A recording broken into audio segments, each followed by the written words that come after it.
Hello guys, in today's video, I'll show you how to recover an email you accidentally marked something as spam. Let's begin. I want you to go ahead and log into your Gmail and look at the top left panel over here. You can click more, alright? And if you don't see the spam folder over here, just go ahead, click more. Then you should be able to select and see the spam folder over here.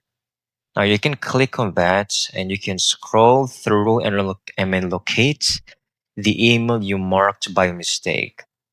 You can easily tick the box over here next to it, and an option will show up in here, not spam. Then this will go back to your inbox and you should be able to view it as a normal email in your inbox. Okay.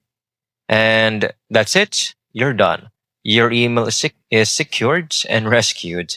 Check your spam folder regularly to avoid missing important messages. I hope you found this video very helpful.